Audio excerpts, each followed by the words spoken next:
Bom dia, boa tarde, queridos irmãos. Aqui é Jorge Campos.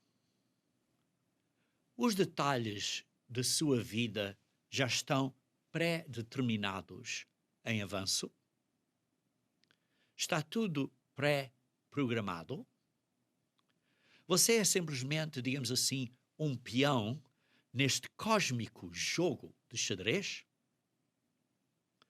Você está sendo movido de uma posição no tabuleiro de xadrez para outra posição nesse mesmo tabuleiro por causa de um destino pré-determinado? Muitos pensam que coisas acontecem por acaso ou porque têm sorte ou têm azar e está isso então pré-determinado por uma força? Outros dizem que Deus, o Criador, já determinou o seu futuro. Digamos assim, a sua boa sorte ou o seu azar. E se isso é o caso, é isso justo? Está predeterminado que certas pessoas, por isso, vão ser salvas e o resto vai ser condenado? Ou é isso uma distorção do que a Bíblia diz? O senhor Winston Churchill, famoso durante a Segunda Grande Guerra, na Inglaterra, em 1941, em dezembro, disse que um grande propósito está a ser desenvolvido neste mundo. E Deus tem um grande plano para você e para nós, para a humanidade. Deus predeterminou o nosso destino. Ora, vejam comigo, se faz favor, aqui em Hebreus, capítulo 2, Hebreus, capítulo 2,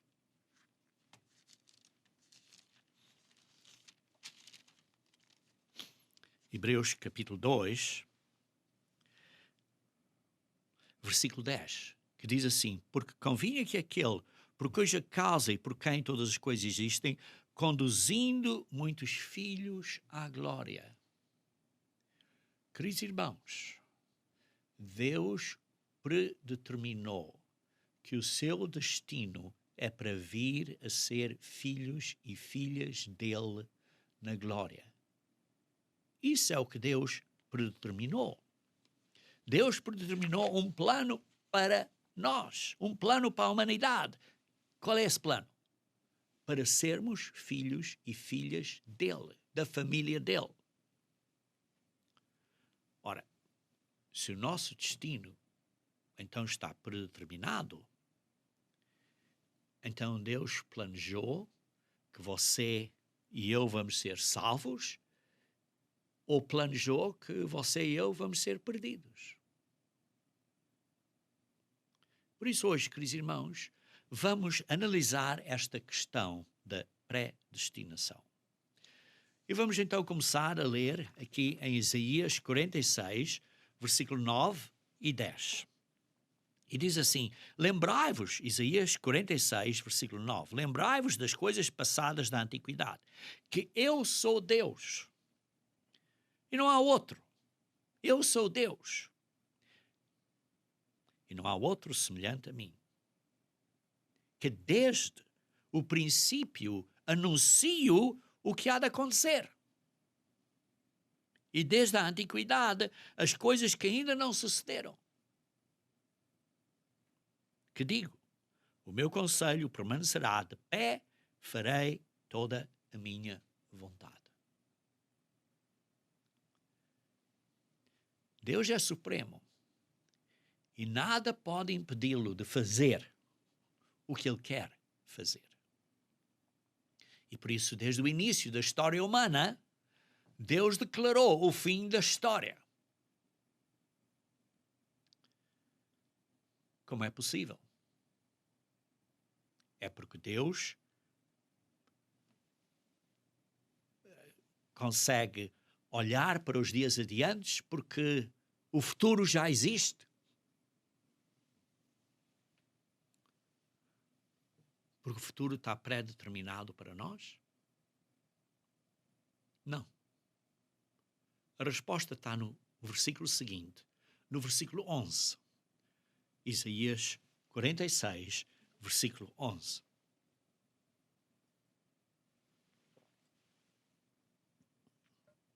Diz assim, que chamo a ave de rapina desde o Oriente e de uma terra longínqua, o homem do meu conselho, eu o disse, eu também o cumprirei.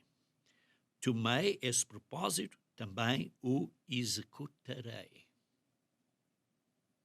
O que Deus está a dizer aqui é que Ele tem um propósito, tem uma objetiva. Em outras palavras, Ele diz que vai fazer uma coisa e por isso vai fazer. Isso é o que Deus está a dizer. Eu predeterminei que vou fazer isto e vou fazer. O que é que Ele predeterminou? Determinou de trazer muitos filhos e filhas à glória. E Ele o vai fazer. Isso é que é a predestinação. Deus se senta no controle do universo, dirige os eventos e as circunstâncias para realizar o seu plano e o seu propósito. E o seu plano e o seu propósito é de trazer muitos filhos à glória. Ora, então vamos ver onde a palavra predestinação é mencionada no Novo Testamento. Mencionada 4 vezes, vamos ver essas. Primeiro, em Romanos 8, versículo 28 a 30. Romanos 8, versículo 28 a 30.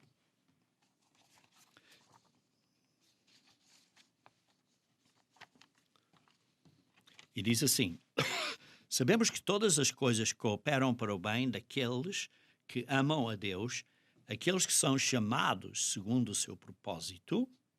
Portanto, aos que antemão conheceu, também os predestinou, está aqui a palavra predestinar, para serem conformes à imagem de seu Filho, a fim de que ele seja o primogênito entre muitos irmãos.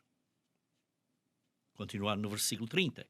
E aos que predestinou, segunda vez a palavra predestinação mencionada, a esses também chamou. E aos que chamou, a esses também justificou.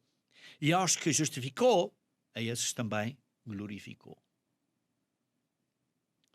Outro local onde a predestinação também é mencionada no Novo Testamento é em Efésios capítulo 1. Efésios capítulo 1, versículo 4 a 5, diz assim, começando no início do parágrafo, onde está a dizer, bendito Deus e Pai do nosso Senhor Jesus Cristo, que nos tem abençoado com todas as benções espirituais. Versículo 4, assim como nos escolheu nele antes da fundação do mundo, para sermos santos e irrepreensíveis perante ele e em amor. E nos predestinou para ele, para vir a ser filhos, para a adoção de filhos, para vir a ser filhos, por meio de Jesus Cristo, segundo o beneplácito, segundo o bom prazer de sua vontade. Essa é a terceira vez que lemos aqui acerca da palavra predestinou. E veja também no versículo 11, que diz assim, nele digo no qual fomos também feitos herança, ou isto, herdeiros, predestinados segundo o propósito daquele que fez todas as coisas conforme o conselho de sua vontade. Assim de sermos, isto é a igreja, de sermos para louvor da sua glória, nós, os que de antemão, esperamos em Cristo. Ora, como vimos em Romanos 8, versículo 28 e 29, aqueles que de antemão conheceu e predestinou. E se voltarmos aí a Romanos 8, versículo 28 e 29, quero sublinhar um ou outro ponto aqui. Romanos 8, versículo 28 e 29, diz aqui também, os predestinou para serem conformes à imagem do seu Filho. Isto é, para o golo, nos predestinou para que o nosso destino final, a nossa meta final era para sermos conformes à imagem do seu Filho. E por isso esse nos chamou, como diz assim no versículo 28. Somos chamados segundo o seu propósito. Para sermos conformes à imagem do seu Filho. Nos predestinou. Porquê? Para sermos filhos de Deus, da glória. Porque Ele está a trazer muitos filhos à glória, como lemos em Hebreus. E o versículo 30. E aos que predestinou, esses também chamou. Aqui vemos os predestinados são conhecidos como os chamados. Veja também no versículo 33. Diz assim, quem intentará acusação contra os eleitos de Deus? Estes chamados aqui também está a referir como eleitos. É Deus quem os justifica. Mateus 24, 24 até fala assim, se fosse possível, até enganaria. Vamos então ler Mateus 24, 24, porque não quero citar incorretamente, como Mateus 24, 24, que diz assim, porque surgirão falsos cristos e falsos profetas, operando grandes sinais e prodígios para enganar. E, se possível, enganar, ou iludir, enganar, os próprios eleitos. Também vejam em 1 Pedro, capítulo 1, versículo 2. 1 Pedro, capítulo 1, versículo 2. Diz assim, na introdução, no versículo 1, Pedro, apóstolo de Jesus Cristo, aos eleitos, que são forasteiros da dispersão no ponto de Galácia, Capadócia, Ásia e Bitínia, eleitos segundo a presciência de Deus Pai. Eleitos de acordo com a pré-sabedoria, com o pré-plano de Deus. Então, estou a fazer uma pergunta aqui. Então, a salvação individual é um fato consumado, feito, completado, negócio feito, antes de você ter nascido? Ora, se fosse assim, ou se é assim, para algumas pessoas, que alguns vão ser salvos, caso consumado, caso completado, negócio feito, então o resto estão pré-ordenados por Deus à condenação eterna? Isto é, tendo sido condenados a esse destino sem esperança antes de mesmo virem à existência. É isso? Alguns acreditam nisso. Quando dizem que não temos oportunidade de escolha. E por isso dizem, depende no que Deus decidiu em avanço. Ora, pensem isto um bocadinho mais profundamente, porque ao fim de contas ainda é um bocadinho pior que isso.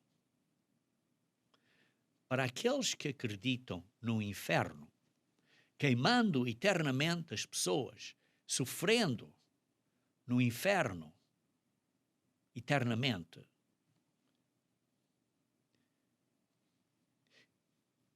esse ensino então declara ou diz que Deus já decidiu quais pessoas é que nunca se vão arrepender e por isso quais pessoas,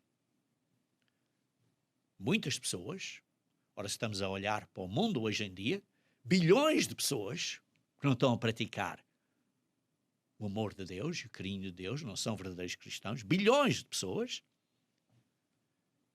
porque ao fim de contas, a maioria do mundo não é cristão, sim, há várias outras religiões.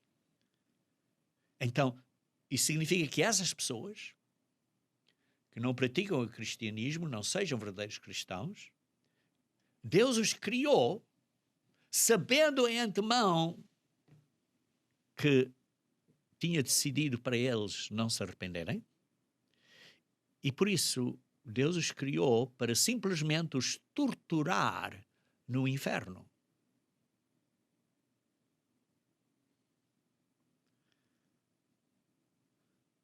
Isso seria um Deus muito cruel. Por isso, essa doutrina da predestinação não se encaixa com um Deus de amor. Porque o verdadeiro Deus é bem diferente. O verdadeiro Deus é bem diferente. É um Deus de amor e de misericórdia infinita. E a Bíblia, por isso, revela verdades bem diferentes dessas ideias humanas erradas acerca de que as pessoas estão predestinadas a serem salvas ou a serem perdidas. Em primeiro lugar, porque falámos acerca do inferno. O inferno não queima as pessoas eternamente. Temos estudos bíblicos no nosso site, que você pode buscar o céu e o inferno. Faça simplesmente no campo de busca, no nosso site, céu e inferno, você encontrará esse estudo bíblico. Vocês podem lê-lo e baixá-lo ou encomendá-lo, gratuitamente. Tudo o que enviamos é gratuito e não paga frete. E por isso, não existe um inferno em que as pessoas vão estar a queimar, a queimar, a queimar, a sofrer, a ser torturadas e torturadas eternamente. Isso não é um Deus de amor.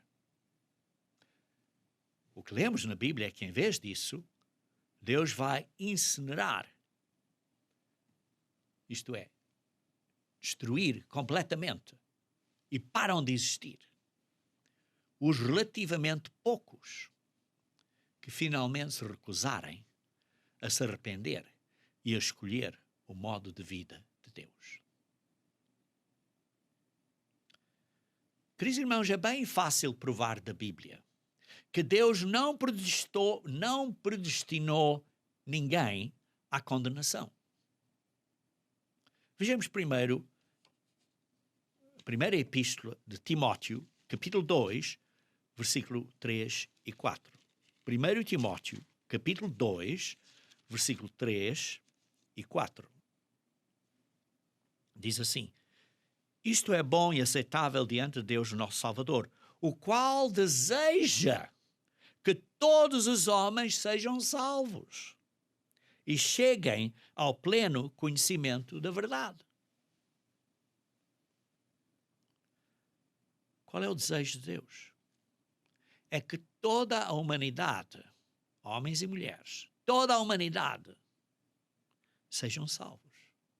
Qual é o desejo de Deus? O desejo de Deus é que toda a humanidade seja salva. Está aqui escrito na Bíblia. E cheguem ao pleno conhecimento da verdade. Isso é o desejo de Deus. Vejam também em 2 Pedro, capítulo 3, versículo 9. 2 Pedro, capítulo 3, versículo 9. Diz assim: não retarda o Senhor a sua promessa, como alguns a julgam demorada. Pelo contrário, Ele, isto é Deus, é longânimo, isto é paciente para convosco. Queridos irmãos, Deus é muito paciente para com você, para comigo e para com os outros. Se às vezes nós, ora, porque a pessoa não se arrepende? Graças a Deus que Deus é longânimo e paciente para conosco. Por quê? A resposta está aqui no resto do versículo. Por que é que Deus é assim tão paciente?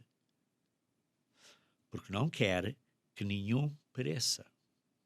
Não quer que ninguém morra eternamente no lago de fogo, na segunda morte.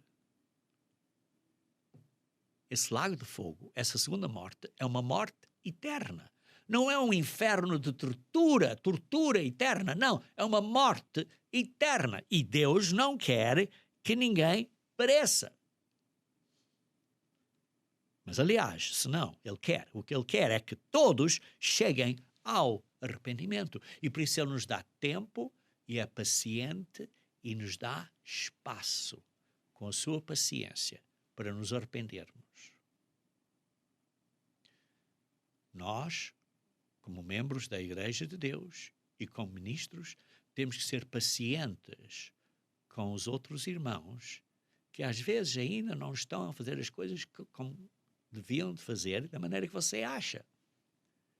Nós temos que ser pacientes. Graças a Deus que Deus é paciente para conosco. Sim, Deus virá, Jesus Cristo virá como um ladrão, repentinamente. Vai chegar a um ponto em que Jesus Cristo diz chega. Mas Deus deseja que todos sejam salvos, como lemos em Timóteo, e Deus deseja que todos se arrependam, como lemos aqui em Pedro. Por isso, tanto Paulo, na carta que ele escreveu a Timóteo, tal como Pedro, descreveram claramente o desejo de Deus. E o desejo de Deus é que todos se arrependam.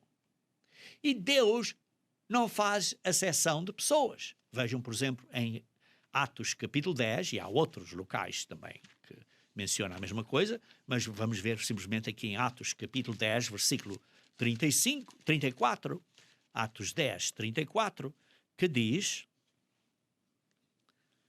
Então falou Pedro dizendo, reconheço por verdade que Deus não faz acepção de pessoas. Deus trata todos da mesma maneira.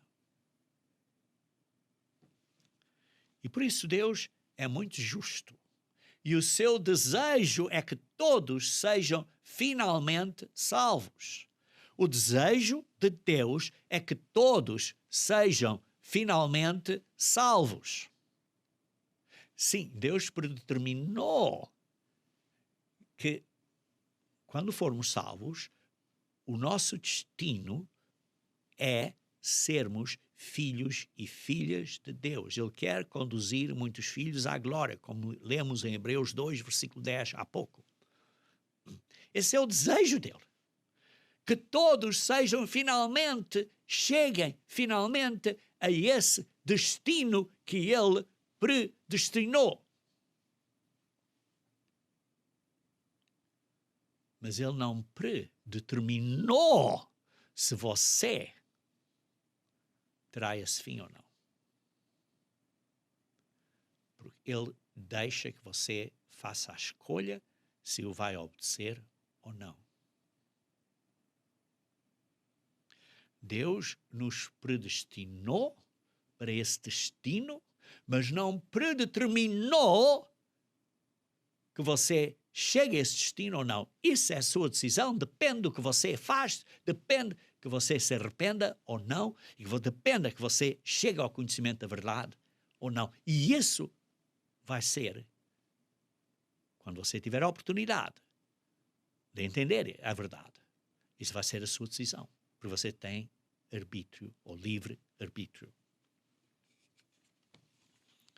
Isto é ponto importante, entendermos isto. Deus nos dá livre arbítrio. Vejam, por exemplo, em Deuteronômio 30, versículo 19.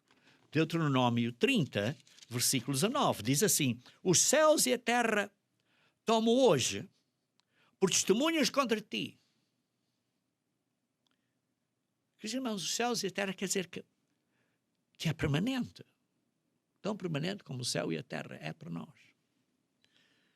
Como testemunhas contra ti, que te propus a vida e a morte, que te estou a dar uma escolha de seguires o caminho da vida ou seguires o caminho da morte. É tua decisão, é minha decisão, é nossa decisão. A vida e a morte, bênção e maldição. Escolhe, pois, a vida. Porquê? Para que vivas. Porque Deus quer, o desejo de Deus é que você viva, que você seja salvo, que você seja filho ou filha dele no reino dele. O desejo dele é de conduzir você à glória de um filho da família de Deus. Por isso escolhe, pois, a vida para que se vivas tu e a tua descendência, e os teus filhos, e netos, e bisnetos, e trisnetos, e quadrigenetos, etc. Ora, os israelitas tinham livre arbítrio. E nós também temos. Não há exceção de pessoas. Sim, mas as pessoas ainda podem ter algumas perguntas. Por exemplo, não foram algumas pessoas conhecidas de antemão e predestinadas a certas ações? Sim. Vou repetir a pergunta. Não foram algumas pessoas conhecidas de antemão e pré-determinadas a certas ações? Sim. Ou predestinadas a certas ações. Mas não foram pré-determinados a serem salvos ou não. Isso é diferente, irmãos. É diferente. Por exemplo, lemos em Daniel 9, 25 a 26, em Isaías 7, 14, em Isaías 53, versículo 1 e 2, está a falar acerca da vinda de Cristo. O aparecimento de Cristo foi profetizado. Isto é, foi conhecido de antemão e foi predestinado a acontecer.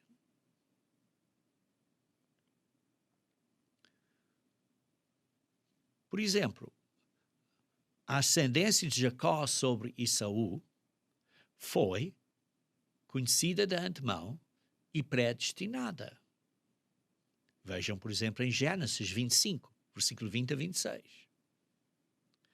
Por exemplo, o triunfo do rei Ciro da Pérsia sobre a Babilônia e o seu decreto para reconstruir Jerusalém e o seu templo, isso foi predestinado e decidido antes dele nascer, centenas de anos. Podem ler isso em Isaías 45, versículo 1, Isaías 44, versículo 28. Então a pergunta é, foram algumas pessoas conhecidas de antemão e predestinadas a certas ações? Sim. Vejam, por exemplo, os papéis de algumas outras pessoas. Por exemplo, João Batista. Foi profetizado, João Batista, que haveria um que abriria o caminho antes da vinda de Cristo. Lucas 1, de 5 a 57. Por exemplo, o papel de Paulo. O apóstolo Paulo. Ele próprio disse que foi decidido antes dele nascer. Gálatas 1, versículo 15. Jeremias. Vejam Jeremias, capítulo 1, versículo 4 a 10. O papel dele foi determinado, predestinado, bem antes. O caso de Josias. Em 1 Reis 13, 1 a 2. E 2 Reis 23, 15 e 16. O caso de Samuel. 1 Samuel 1, versículo 1 a 20. Essas pessoas foram as coisas que eles fariam na vida, certas coisas que eles fariam na vida, foram pré-determinadas antes deles nascerem. E todos estes exemplos que eu dei até agora, são, está claro, exemplos positivos. Mas também existem alguns exemplos de papéis pré-nomeados na Bíblia que foram negativos. Por exemplo, o exemplo do Faraó. Na época do Êxodo do Egito, em que diz que Deus endureceu o coração dele. Êxodo 9, versículo 12. Êxodo 10, versículo 1 e 2.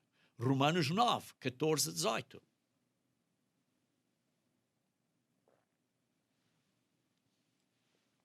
E depois já o caso de Judas Iscariotes, o traidor de Cristo. João 6, 70. E João 17, 12. E Atos 1, 16 a 20. Estava profetizado que haveria um traidor de Cristo. Considere também que Deus profetizou na Apocalipse sobre a vinda de um grande ditador maligno chamado a Besta e o seu cúmplice conhecido como o falso profeta, ambos os quais serão destruídos na volta de Cristo. Ora, aqui, por isso, é onde muitos ficam confundidos, confusos. E sim, entendo e compreendo porque estão confusos.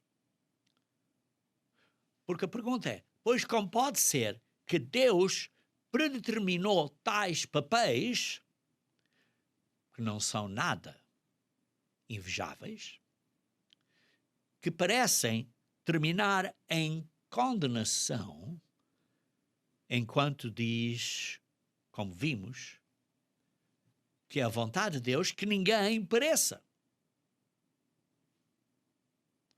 Lembre-se que o ponto importante aqui é que parecem terminar em condenação. Os papéis que eles cumpriram foi pré-determinado. A salvação não foi pré-determinada.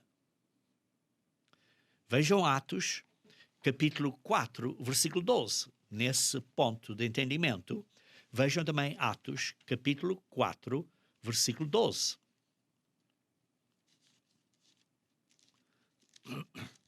Capítulo 4, versículo 12. Diz assim: não há salvação em nenhum outro nome, isto é, debaixo do céu, não existe nenhum outro nome dado entre os homens pelo qual importam que sejamos salvos. Não há outro nome, exceto o nome de Jesus Cristo, pelo qual vamos ser salvos.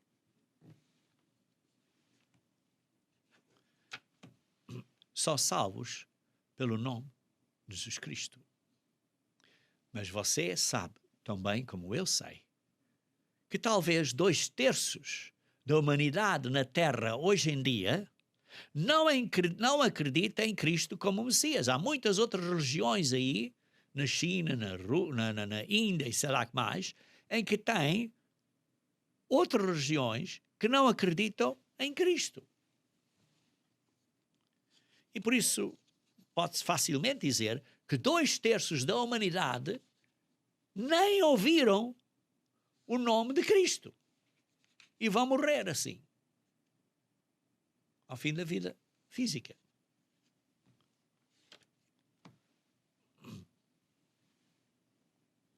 E não podemos pensar que a culpa dessas bilhões de pessoas, digamos 2/3 da humanidade, talvez digamos assim 4 bilhões de pessoas, não podemos dizer que é culpa desses 4 bilhões de pessoas,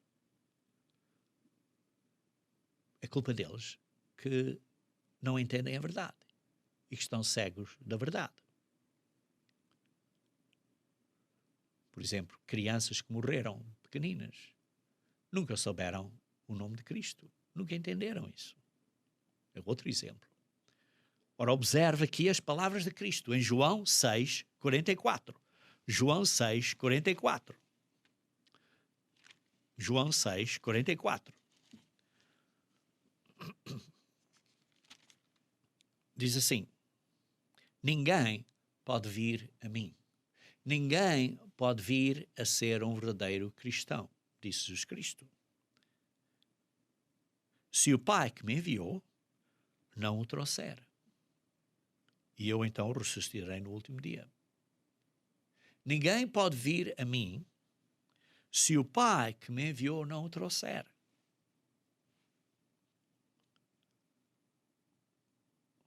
Então estamos a ver que possivelmente 2/3 da humanidade, 4 bilhões, ou ainda mais, não foi trazido a Deus, porque não sabem o nome de Jesus Cristo.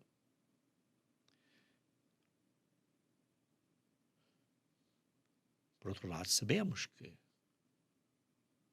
muitos são chamados, mas relativamente, ao fim de contas, são poucos na grande quantidade de pessoas humanas, e ainda menos são escolhidos.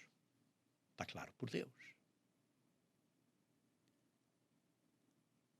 Ora, estamos a falar de bilhões de pessoas humanas, e aqueles que conhecem a verdade e praticam são uma percentagem muito pequena. Então, como é que isso se encaixa quando Deus diz que o desejo dele é que todo mundo venha a ter a vida eterna? O desejo dele é que ninguém pereça, enquanto vê-se quantidade de pessoas a serem iludidas neste mundo.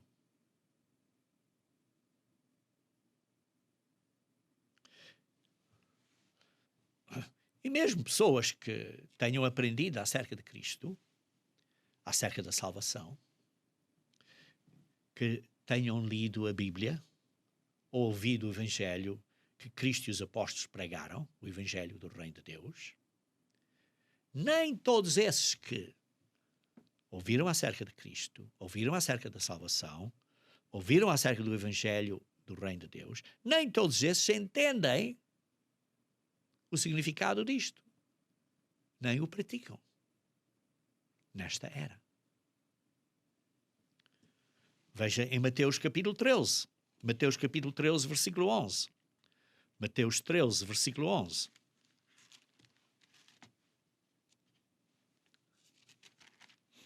Mateus 13, versículo 11, diz assim: Jesus Cristo correspondeu, porque a vós, outros, é dado conhecer o mistério do reino dos céus, isto é, do reino de Deus. Mas àqueles não lhes é concedido. Não lhes é concedido. E também, aqui temos a ver. Ora, ouvimos que Deus não faz acepção de pessoas. Então, como é isso?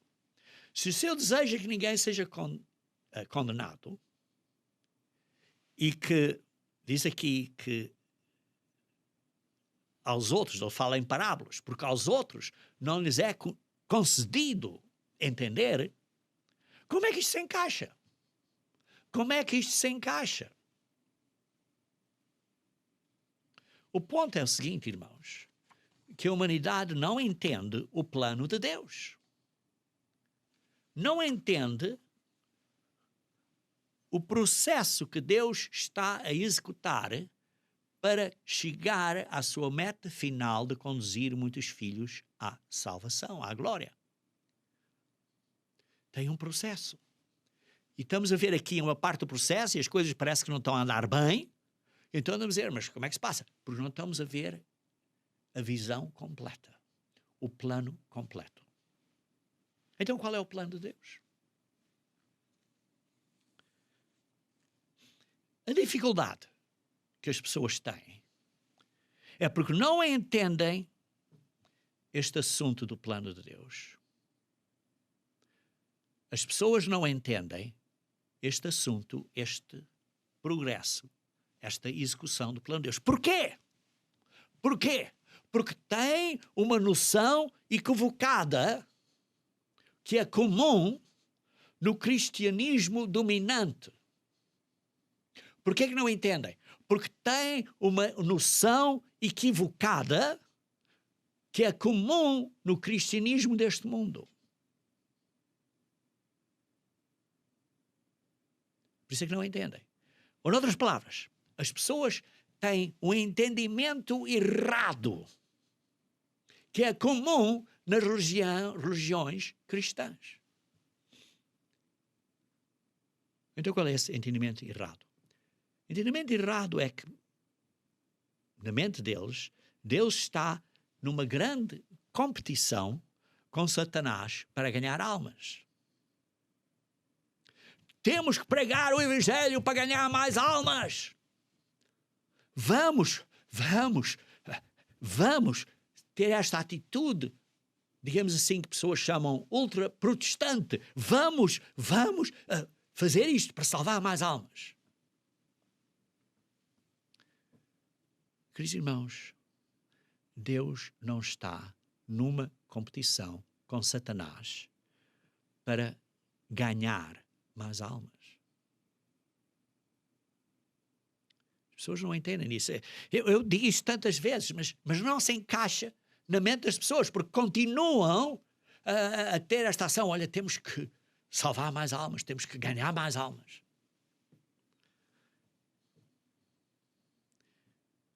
Queridos irmãos, Deus não está tentando desesperadamente salvar o mundo agora. Vou dizer isto de novo. Deus não está tentando desesperadamente salvar o mundo agora.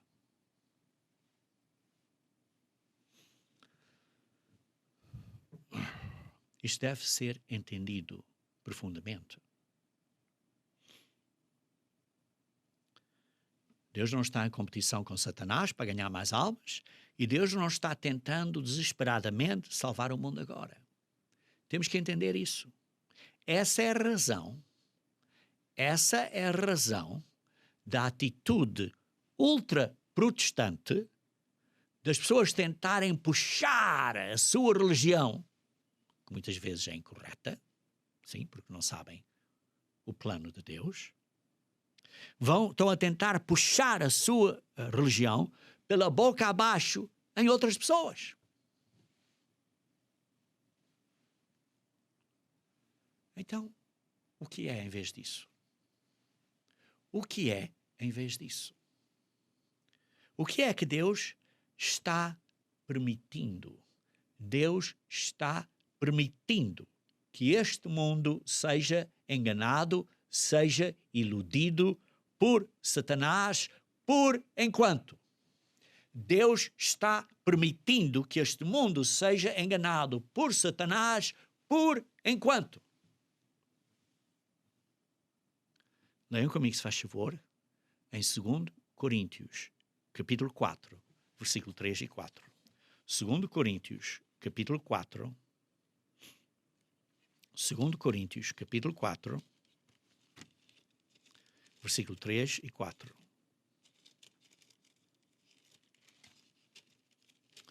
2 Coríntios 4, versículo 3 e 4. Mas se o nosso evangelho ainda está encoberto, é para os que se perdem que está encoberto. O nosso evangelho está encoberto. Isto é, as pessoas não estão a entender a boa nova do reino de Deus, que foi o que os apóstolos pregaram, que foi o que Jesus Cristo pregou. Não entendem. Sim, podem estar a dizer, olha, nós estamos a pregar o reino de Deus. Nós entendemos o milénio. Nós... Mas há outra coisa aqui.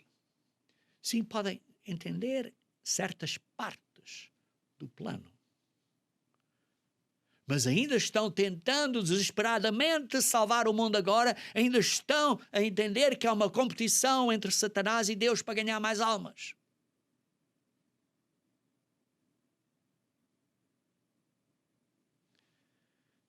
O que não entendem é que Deus está permitindo que este mundo seja enganado por Satanás temporariamente, por enquanto.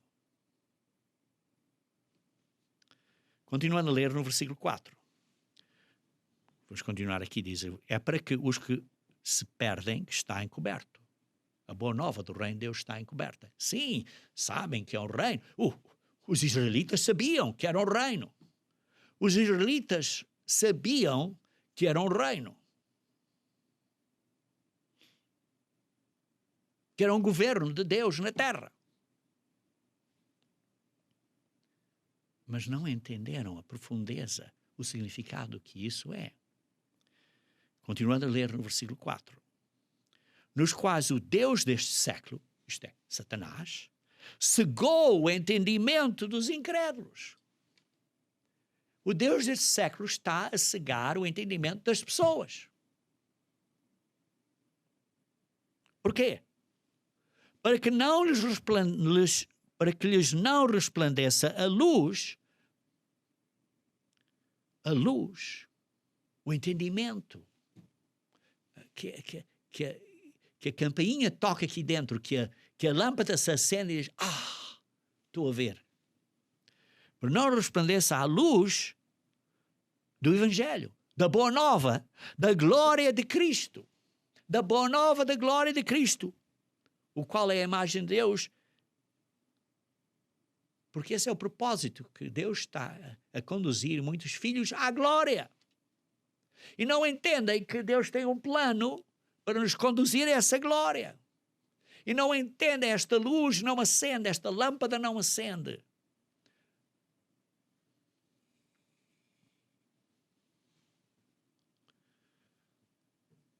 Deus permite Satanás governar sobre este mundo, enganando aqueles que, se não fosse por causa do engano de Satanás, entenderiam a verdade. Deus permite enganar as pessoas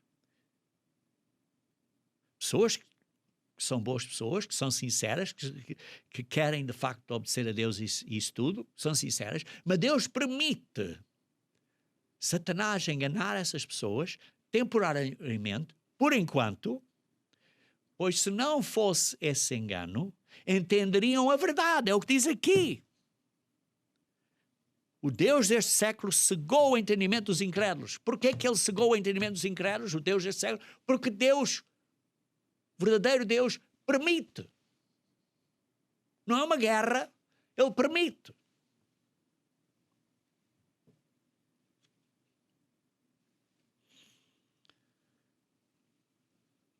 Vejam aqui em Romanos capítulo 11. Romanos capítulo 11, falando acerca dos israelitas. Romanos capítulo 11. Capítulo muito interessante, mas vejam simplesmente aqui versículos 7 e 8. Diz assim, que diremos, pois? O que Israel busca não conseguiu.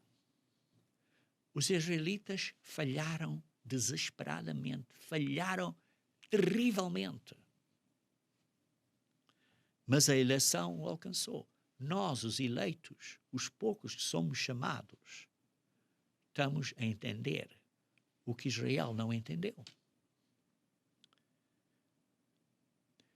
E os mais, isto é o resto dos israelitas, foram endurecidos. Foram, por Deus, permitidos que ficassem cegos. Como está escrito, Deus lhes deu espírito de entorpecimento, olhos para não ver, ouvidos para não ouvir, até o dia de hoje.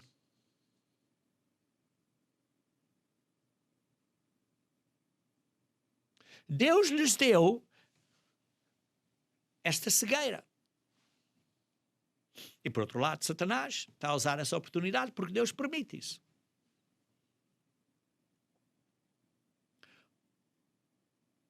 Ora, se você está a tentar, a esforçar, a ganhar mais almas, e esse não é o desejo de Deus para essa pessoa hoje, amanhã sim, mas não é hoje, não é de acordo com o tempo, com o plano de execução de Deus. Então você está trabalhando inutilmente.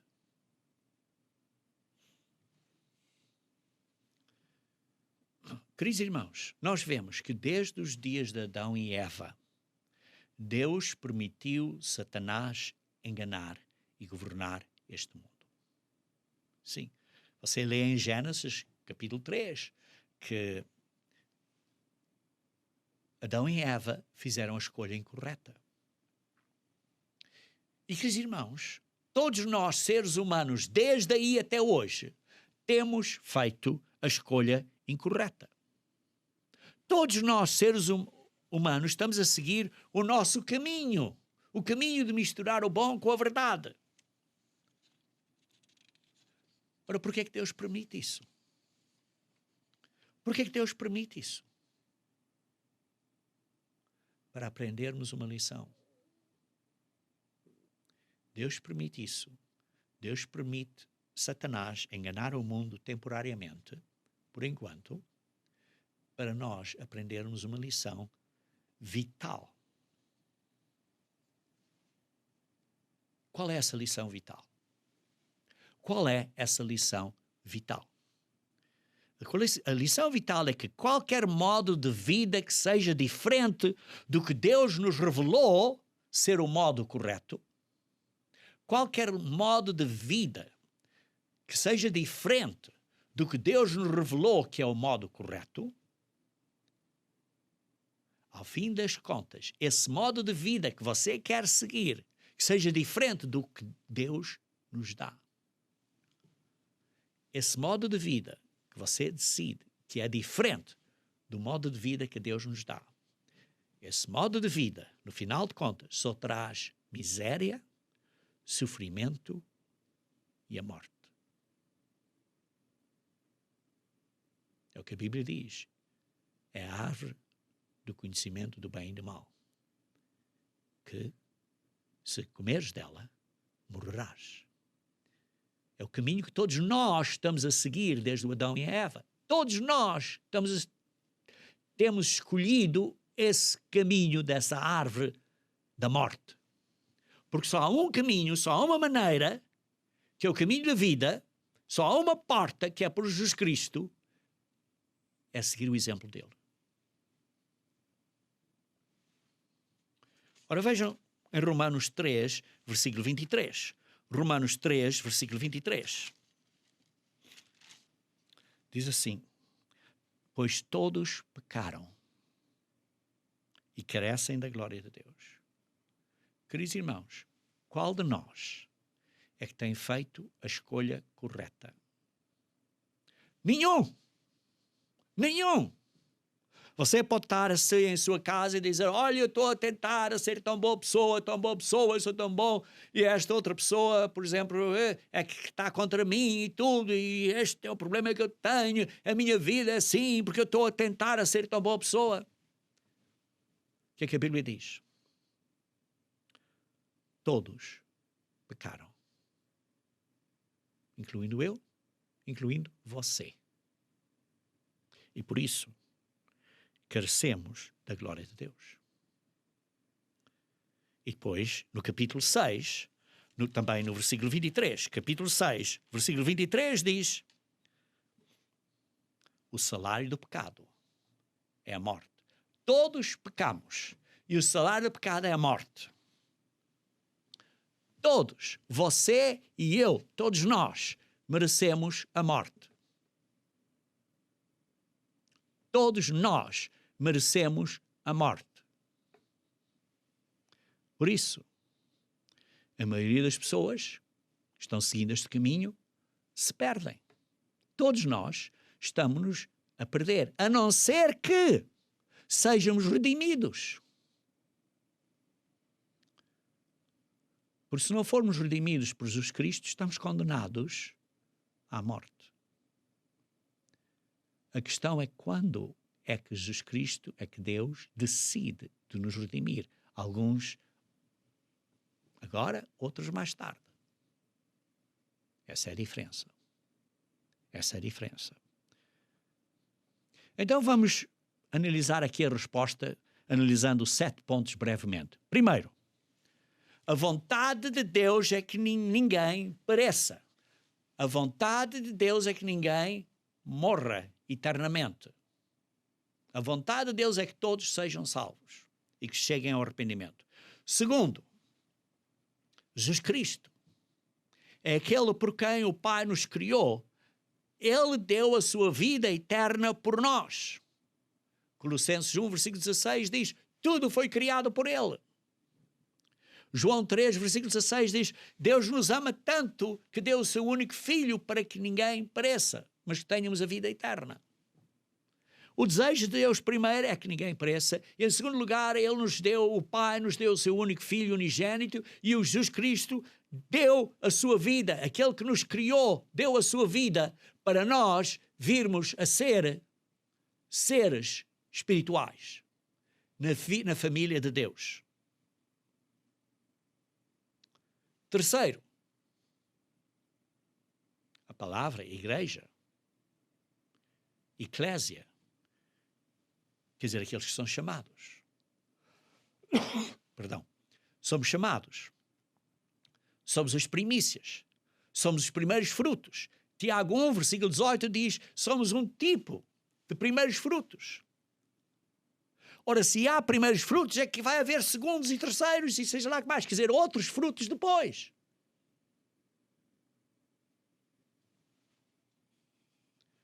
Terceiro. Esse era o terceiro. Quarto. A vinda de Cristo estabelecerá o reino de Deus governando sobre a humanidade. Quando Jesus Cristo vier, vai acontecer a primeira ressurreição e a terra estará cheia do conhecimento do Senhor. Isaías 11, versículo 9. E por isso, o governo de Deus, o reino de Deus, com aqueles que sejam transformados à vinda de Cristo,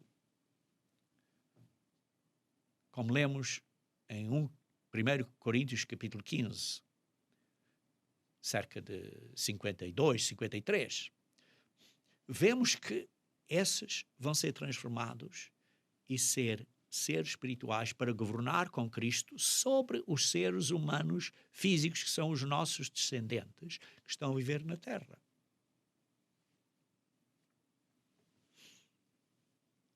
Nesse período, nessa época, no milénio, após o retorno de Jesus Cristo, essas pessoas, após o retorno de Jesus Cristo, essas pessoas vão viver e ter a oportunidade de arrepender. Então esse vai ser um período de salvação dessas pessoas que estão a viver durante esse período. Mas, como sabemos, milhões de pessoas morreram. Em Apocalipse 20, versículo 5, diz assim, que haverá uma ressurreição após o milénio. Nós chamamos, digamos assim, a segunda ressurreição. Porque antes do milénio é a primeira, após o milénio é a segunda. A ressurreição depois do milénio. Nessa época, 1000 anos após o milénio, essas pessoas, esses bilhões de pessoas que morreram agora sem terem a salvação, vão ser ressuscitadas para uma vida física, como vemos em Ezequiel 37, e receberão o Espírito Santo de Deus. Ezequiel 37, versículo 12 a 14. Então essas pessoas, ponto número 6, passarão por um período de julgamento. Não de sentença, de julgamento, como lemos em Apocalipse 20, versículo 11 e 12. E essas pessoas estão a ser julgadas como a Igreja de Deus está a ser julgada hoje. 1 Pedro 4, versículo 17. Então muitos se arrependerão nesse tempo. Como teriam feito hoje em dia, se a sua obra tivesse sido realizada entre eles enquanto viveram, se a mente tivesse sido aberta, como Jesus Cristo mencionou em Mateus 11, 21 a 24 e Mateus 12, 41. Ora, isso não é uma segunda chance, irmãos. Não. Porque essas pessoas nunca tiveram a primeira chance, a primeira oportunidade. Nunca tiveram. Sim, será a sua segunda vida na carne humana, mas será a primeira oportunidade de realmente compreender e viver. E por isso, o ponto número 7 é que Deus criou 3 períodos de julgamento. Agora, no milénio e no grande trono branco, após o milénio. 3 períodos de julgamento. Esses são os 7 pontos que, basicamente e brevemente, respondem a esta pergunta acerca do plano de Deus. como ele está a executar o plano de Deus. Primeiro, a vontade de Deus é que ninguém pereça.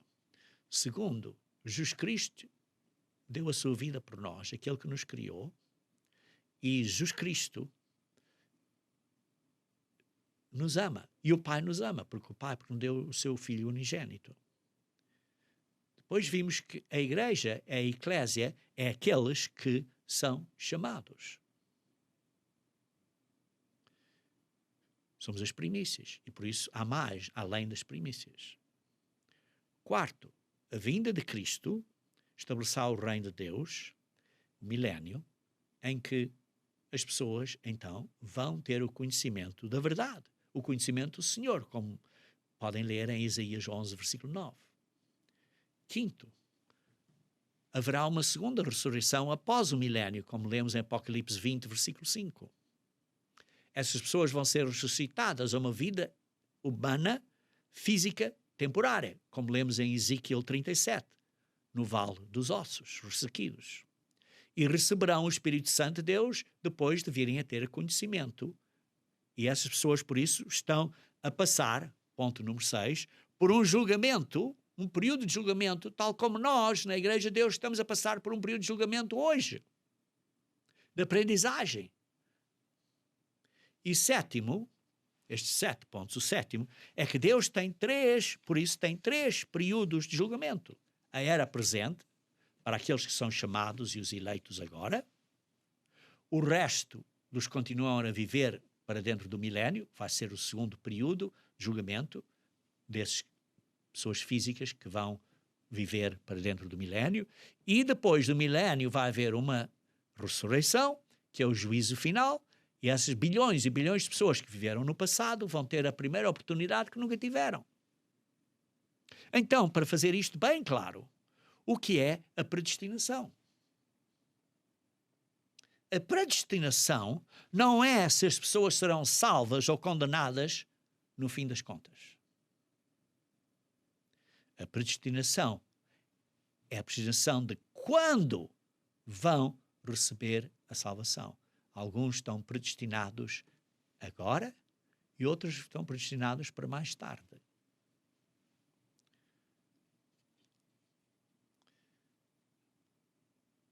A maioria das pessoas hoje em dia não lhes é oferecida a oportunidade de serem salvos agora. Essa oportunidade só será oferecida a eles no milénio ou no juízo final. Deus predestinou, como disse, que alguns estão a ser chamados nesta era, que têm a oportunidade da salvação antes do retorno de Cristo. Porquê? Porque está preparando essas pessoas para o ajudarem no reino milenial. Isso é um outro assunto enorme que não vou abordar hoje. Mas todas as pessoas têm livre arbítrio. A decisão de se arrepender verdadeiramente e aceitar Cristo é uma escolha individual de cada pessoa. E se essa pessoa permanece ou não na graça de Deus ou escolhe rejeitá-lo, também depende desse indivíduo. Como lemos, por exemplo, em Hebreus, capítulo 2, versículo 1, 2 e 3. Ora, vejam comigo, se faz favor, em Romanos, capítulo 9. Romanos, capítulo 9, começando no versículo 14, até ao versículo 24, mas vou ler na Bíblia na linguagem 2. Que vamos dizer, então, que Deus é injusto? De modo nenhum. Pois ele disse a Moisés: terei misericórdia de quem eu quiser e terei pena de quem eu desejar. Portanto, tudo isso depende não do que as pessoas querem ou fazem, mas somente da misericórdia de Deus. Versículo 17. Porque como está escrito nas Escrituras Sagradas, Deus disse a Faraó: foi para isso mesmo que eu pus você como rei, para mostrar o meu poder e fazer com que o meu nome seja conhecido no mundo inteiro.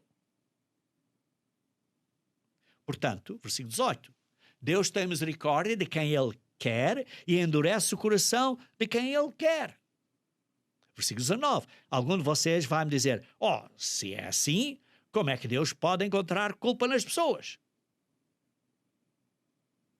E, em outras palavras, como é que Deus pode dizer às pessoas fizeram mal? E depois a pergunta é, quem pode ir contra a vontade de Deus? As pessoas dizem. Versículo 20. Mas quem é você, meu amigo, para discutir com Deus, para argumentar isto com Deus? Será que um pote de barro pode perguntar a quem o fez, porque você me fez assim? Pois o homem que faz o pote tem o direito de usar o barro como quer. Do mesmo barro, ele pode fazer 2 potes. Um pote para uso especial e outro pote para uso comum. Versículo 22. E foi isso que Deus fez. Ele quis mostrar a sua ira e tornar bem conhecido o seu poder. Assim suportou com muita paciência os que mereciam o castigo e que iam ser destruídos. Ele quis também mostrar como é grande a sua glória que ele derramou sobre nós. Nós, cristãos, chamados, eleitos, hoje em dia. Aqueles que entendemos a verdade. Que somos aqueles de quem ele teve pena e a quem ele já havia preparado para receberem a sua glória. Pois nós somos aqueles que Deus chamou. Os chamados e os eleitos e os fiéis até ao fim. Temos de ser fiéis até ao fim, sim. Isso é a nossa responsabilidade. Não somente os que são judeus, mas também os não-judeus, os gentios. Queridos irmãos, vamos analisar isto um bocadinho mais. Deus teve todo o direito de formar e moldar Faraó para ser do jeito que ele foi. Ao fim de contas, Faraó era um pecador como todos nós, merecendo a morte. Então Deus, endurecendo o coração de Faraó, que já era um pecador, e iludido pelos enganos de Satanás, não piorou o predicamento de Faraó no esquema geral das coisas. Sim, porque Faraó já estava condenado à morte. Todos somos pecadores.